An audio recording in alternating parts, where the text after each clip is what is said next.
అందరికీ నమస్తే.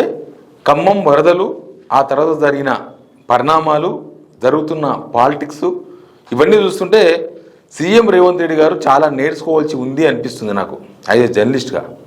ఎందుకంటే ఎక్కడైనా వరదలు వచ్చినప్పుడు ప్రభుత్వం యాక్షన్లోకి దిగాలి. వరదలు రాకముందు నుంచే హెచ్చరికలు జారీ చేయాలి.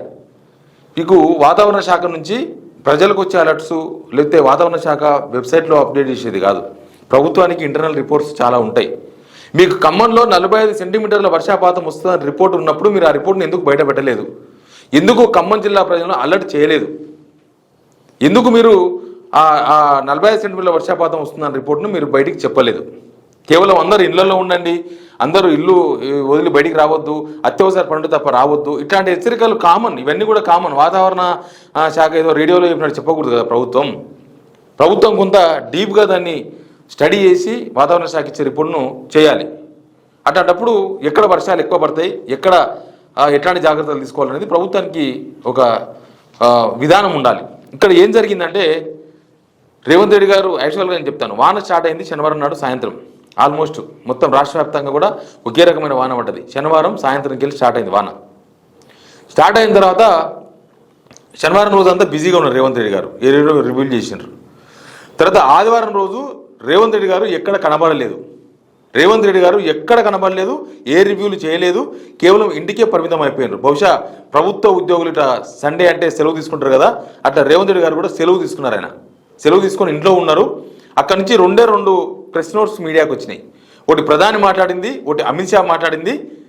వాళ్ళు మెచ్చుకున్నట్లుగా, వాళ్ళు ఏమైనా సహాయం అడిగితే మేము చేస్తామని చెప్పినట్లుగా 2 ప్రెస్ నోట్స్ వచ్చినాయి తప్ప రేవంత్ రెడ్డి గారు ఎక్కడ కనబడలే. ఆదివారం నాడు మొత్తం సండే మొత్తం ఇంట్లోనే ఉన్నాడు, ఎక్కడ పోలే. లేదా సండే ఎక్కడ పోయినారో రిపోర్ట్ బయట పెట్టమనండి. రేవంత్ రెడ్డి గారు ఎక్కడ సండేనే కదా మునిగింది. ఆదివారం నాడు పొద్దుగాల 7 గంటలకు ఇంట్లోకి నీళ్ళు స్టార్ట్ అయినాయి. ఆ ప్రకాష్ నగర్ ఆ ఏరియా మొత్తం కూడా ఖమ్మం టౌన్లో. అక్కడి నుంచి స్టార్ట్ అయితే మధ్యాహ్నం వరకు వస్తూనే ఉన్నాయి. ఇల్లు మోకాల వరకు నీళ్ళు వచ్చినాయి, తర్వాత భుజాల దాకా నీళ్ళు వచ్చినాయి. గ్రౌండ్ మాత్రమే ఉన్న ఇల్లు మునిగిపోయినాయి. అందరూ పైకెక్కిపోయినరు, అందరూ ఆహాకారాలు చేస్తున్నారు. రేవంత్ రెడ్డి ఎక్కడ ఉన్నారు?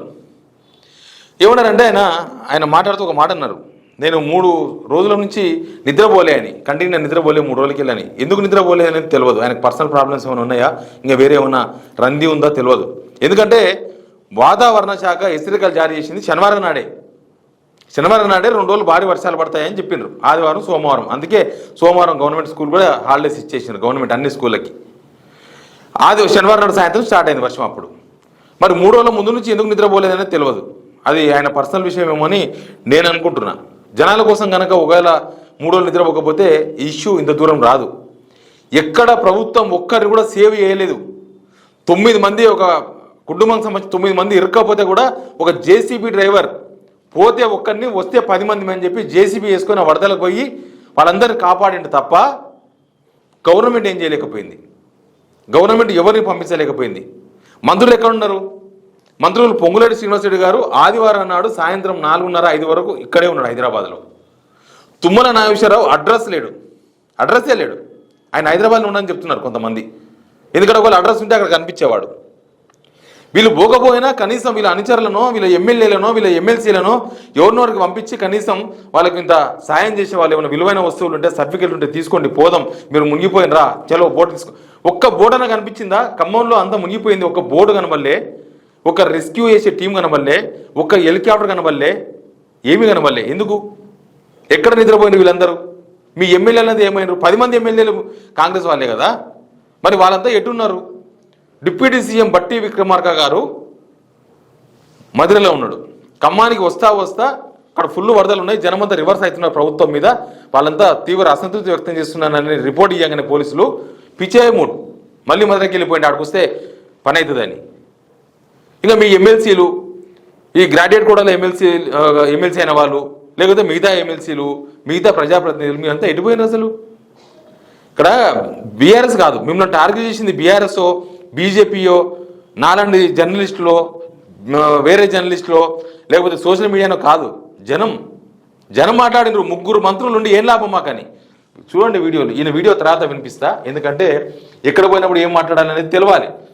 ఎక్కడ పోయినప్పుడు మనం ఏం మాట్లాడతాం అనేది సీఎంకు తెలవాలి. ఇంకా సెకండ్ ఇయర్ చదువుతున్నాను. ఇదే మా లోకల్ ప్రకాష్ నగర్, ఇక్కడే ఉంటాం, లోకల్లో ఉంటాం మేము. 7 o'clock మార్నింగ్ 7 o'clock ఇక్కడికి వచ్చాము. కండిషన్ చూసాము, అంతా వస్తున్నాయి, ఫ్లడ్స్ వస్తున్నాయి. అందరు తెలిసిన అంకుల్ వాళ్ళే, మా చుట్టుపక్కల అంకుల్ వాళ్ళే, వాళ్ళందరూ అక్కడ ఉన్నారు. జస్ట్ పోలీస్ అంకుల్, ఇంకా పోలీస్ అంకుల్ వాళ్ళు వచ్చారు, జస్ట్ అప్పుడప్పుడే వస్తున్నారు. వచ్చారు, చూశారు, వాళ్ళు వస్తున్నారు. ఏం ప్రయత్నించకండి అయ్యా, మేము వస్తాం, వాళ్ళు మీకు తీసుకొస్తాం, సేఫ్ గా తీసుకొస్తాం, అది మా బాధ్యత, మేము పీకుతాం, అన్ని చేస్తాం, అది ఇదని అన్నారు. కానీ ఇప్పటిదాకా ఏమీ పీకలే. ఇప్పుడు ఒక మంత్రి వచ్చిందంట, ఏం పీకడానికి వచ్చిండు చెప్పండి? ఏం పీకలే, ఏమీ పీకలే. వచ్చిండు, చూసిండు, పోయిండు. మళ్ళీ పేరుకి 3 మంత్రులు ఉన్నారు. జనాలు ఉరుకుంటా పోతారు ఓట్లేయడానికి. ఎందుకున్నారమ్మా మీరు ఓట్లేయడానికి? ఎందుకు వెళ్తున్నారు ఓట్లేయడానికి? ఓట్లు కావాలంటే అమ్మ మీకు ఇది చేస్తాం, అమ్మ మీకు ఇది చేస్తాం, అమ్మ మీకు ఇది వండు, మీకు ఏమైనా కావాలంటే ఇది చేస్తాం, అది వండుతాం, ఇది కావు, మీకు ఏమైనా కొని ఇస్తాం, ఇది మీకు ఏ అవసరం వచ్చినా మేము చూసుకుంటా ఉంటారు. ఏం చూసుకున్నారు? వచ్చి ఈ అమ్మ 9 మందిని కాపాడలేకపోయారు. ఈ జనాన్ని అంతా ఎట్లా కాపాడతారు మీరు? 3 మంత్రులు ఉన్నారు. మళ్ళా ఏం పీకడానికి ఉన్నారు అసలుకి మీరందరూ? ఆ అమ్మాయి ఇంటర్మీడియట్ సెకండ్ ఇయర్ చదువుతుండొచ్చు, కానీ ఆ విషయానికి అర్థం ఉంది. ఆ అమ్మాయి మాట్లాడింది నైట్. ఏ నైట్? ఆదివారం రోజు రాత్రికి మాట్లాడింది. ఆదివారం పొద్దుగా 7 గంటలకు నీళ్ళు వచ్చినాయని చెప్తుంది ఆమె. ఇట్లాంటి వీడియోలు ఎన్నో ఉన్నాయి, చాలా వీడియోలు ఉన్నాయి. నేను ఒక్క వీడియోని మాత్రమే మీకు చూపించగలను, కానీ చాలా వీడియోలు ఉన్నాయి. మీకు అందరికి తెలుసు, చూస్తారు సోషల్ మీడియాలో. వాళ్ళందరూ ఏమంటున్నారంటే 3 మందులు ఉండి ఏం చేస్తున్నారని అడుగుతున్నారు. ప్లస్ చాలామంది జనము కేసీఆర్ ఉన్నప్పుడు బాగుండే అని మాట్లాడుతున్నారు ఓపెన్గా. వాళ్ళు ఎవరితో ఏ మీడియా మాట్లాడించలే, వాళ్ళే మాట్లాడుతున్నారు, అందరు వీడియోలు తీస్తున్నారు. ఏంది కేసీఆర్ ఉన్నప్పుడే బాగుండే, మమ్మల్ని రక్షిస్తుండే కేసీఆర్ ఉంటే, ఆ స్టేజ్కి పోయినారు జనం. అది అర్థం చేసుకోవాలి రేవంత్ రెడ్డి గారు అది అర్థం చేసుకోవాలి. జనమే కేసీఆర్ ఉన్నప్పుడే బాగుండే అనే స్టేజ్కి ఎందుకు వచ్చారంటే, మీరు మంత్రులు లేకపోవడం, మీ 3 మంత్రులు కనిపించకపోవడం, వాళ్ళు ఇబ్బందుల్లో ఉన్నప్పుడు మీరంతా నిద్రపోవడం, వాళ్ళు ఎక్కడో ఉంటే మీరు సండే నాడు సెలవు తీసుకోవడం, ఇవి కారణాలు. ఇక్కడ ఆయన అమెరికాలో ఉన్నాడు కాబట్టి, లేకపోతే ఆయన ఫామ్ హౌస్లో ఉన్నాడు కాబట్టి ఆయన రావాలి. ఒకసారి వినండి, జనాలు గవర్నమెంట్ మీకు ఓట్లు వేసిండ్రు, మీరు గెలిపించిండ్రు, నిన్న పోయినరు ఖమ్మానికి పోయినరు. ఏం చేసిండ్రు ఖమ్మానికి పోయి? అక్కడ కూడా ఫెయిల్యూరే. రేవంత్ రెడ్డి ఖమ్మం టూర్ కూడా ఫెయిల్యూరే. సూర్యాపేట పోయినరు. సూర్యాపేట పోయి ఆడేం చేస్తారు? ఆడ ఇవి చూస్తారు, ఏంటివి? ఫోటోలు చూస్తారు. ఇంతకన్నా మంచి ఫోటోలు సోషల్ మీడియాలో చాలా ఉన్నాయి. మీరు ఆడపోయి ఏదో ఫంక్షన్కి పోయినట్టు ఏదో పూల బొకే లాంటివి తగిలించుకొని ప్రెస్ మీట్లు పెట్టి, సందర్భం ఉంటుంది. ఒక ముఖ్యమంత్రి దగ్గర పోయినప్పుడు దానికి అనుగుణంగా ఉండాలి. ముఖ్యమంత్రి రాజకీయాలు చేయకూడదు. ప్రతిపక్షాలు రాజకీయాలు చేస్తే జనం చూసుకుంటారు, వాళ్ళు రాకపోతే జనం చూసుకుంటారు.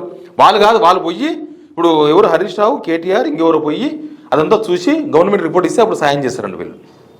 ఏమనుకుంటున్నారు? రేవంత్ రెడ్డి ముఖ్యమంత్రి అనుకుంటున్నాడా, లేకపోతే ఇంకేమని అనుకుంటున్నాడా? ఎంతమంది ముఖ్యమంత్రులను చూసినాం? తెలంగాణ ప్రజలు ఎంతమంది ముఖ్యమంత్రులను చూసినారు? కొత్తగా ఈయన ముఖ్యమంత్రి అయినా కానీ తెలంగాణ జనానికి ముఖ్యమంత్రి చూడడం కొత్త కాదు. వాళ్ళు పోయి సాయం చేస్తే మీరెందుకు? మీ ప్రభుత్వం ఎందుకు? మీ మంత్రులు ఎందుకు? మీరు ముఖ్యమంత్రి ఎందుకు? ఇంకా చాలా ఉన్నాయి, చూపిస్తా. నిన్న ఖమ్మానికి పోయినరు. ఖమ్మం టౌన్లో ఏదో గలీలోకి పోయినరు. మొత్తం సెక్యూరిటీ, కథా కార్ఖానా, ఎవరు కలిసేటట్లేదు, ఎవరు మాట్లాడతట్లేదు. ఈ ఒక్క ఆమెను మాత్రమే మరి తీసుకొచ్చి మాట్లాడించారు. చాలామంది మహిళలు ఉన్నారు, వాళ్ళందరూ మేము మాట్లాడతామంటున్నారు. ఈయన జనాలను కలవలేదు. టాప్లెస్ జీపులో ఎక్కి మాట్లాడుతున్నారు. టాప్లెస్ జీపులో ఎక్కి మాట్లాడుతుంటే అక్కడ మహిళలు మామూలుగా తిరగబడతారు. ఎవరు నేర్పించారు వాళ్ళకి? ఇప్పుడు వీళ్ళు ఉన్నారు, పోయి మాట్లాడుతున్నారు.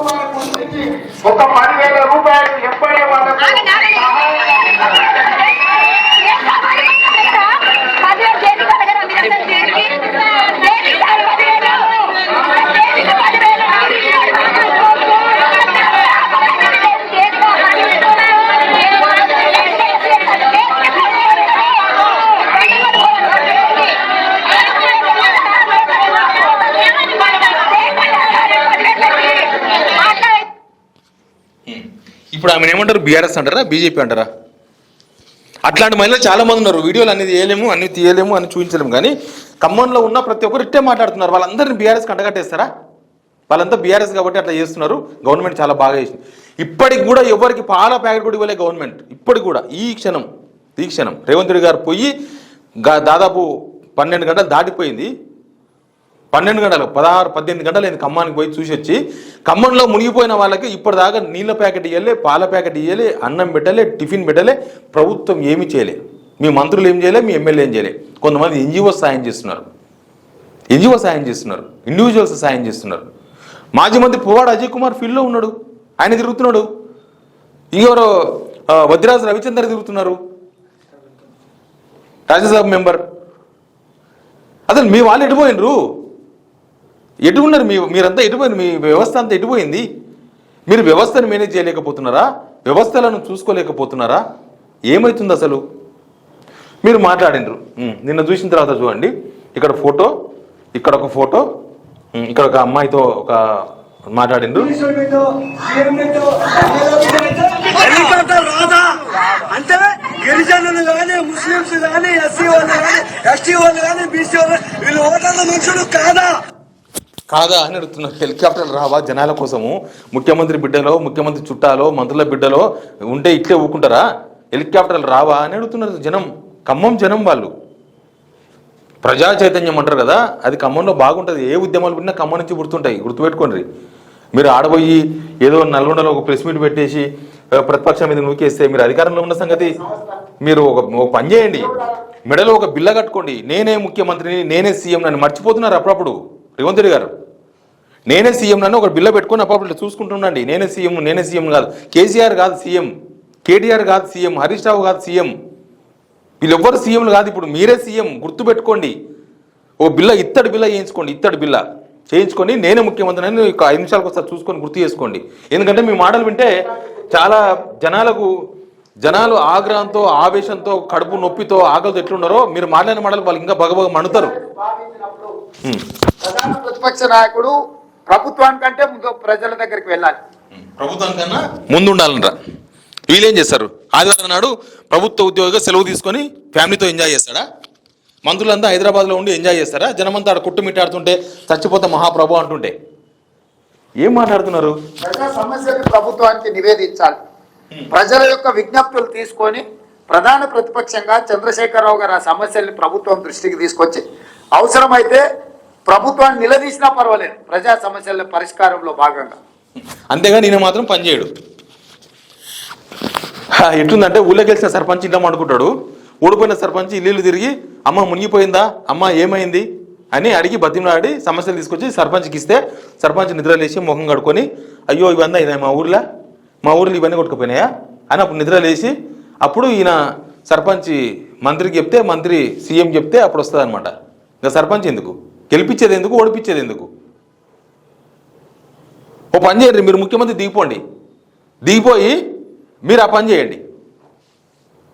ప్రభుత్వం అనుకుంటుంది. అప్పుడు ఏం మాట్లాడతారో అర్థం కానీ ఎవరు ఒక ముఖ్యమంత్రిగా ఏం చేయాలి? అందుకే అన్న ఇతర బిల్ల పెట్టుకొని నేనే ముఖ్యమంత్రి అనే విషయం గుర్తుపెట్టుకోరు అని చెప్తున్నాను. నేను ప్రజల తరఫున చెప్తున్నాను. నేను ప్రజలు అన్ని అవస్థలు మాట్లాడుతుంటే ఆడిపోయి రాజకీయాలు మాట్లాడతారా? మీరు రాజకీయాలు మాట్లాడాల్సింది.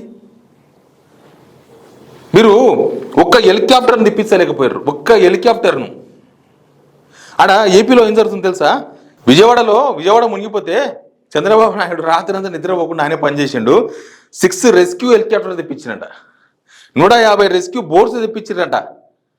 మొత్తం ఎక్కడ చూసినా నేవీ వాళ్ళు, ఎక్కడ చూసినా రెస్క్యూ టీమ్స్ ఇల్లు తిరిగి చంద్రబాబు నాయుడే అన్నం పెడుతున్నారు అందరికీ. ఏం జరుగుతుంది అసలు మన రాష్ట్రంలో?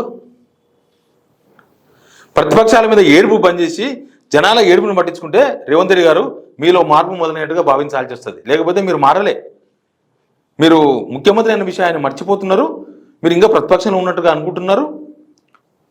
సేమ్ టైం జనాలు మీ వైపు చూస్తున్న విషయం మర్చిపోయి ఇంకా బీఆర్ఎస్ఏ అధికారంలో ఉందని మీరు అనుకుంటున్నారు బహుశా. కానీ జనం పొట్టు తిట్టిర్రు. వినండి, జనం పొట్టు తిట్టి కేసీఆర్ పాలనే బాగుండే అనే కాడికి వచ్చింది కదా. మీరు ఇది గమనించకపోతే మీ బోటు మునిగిపోతుంది అదే వరదలో.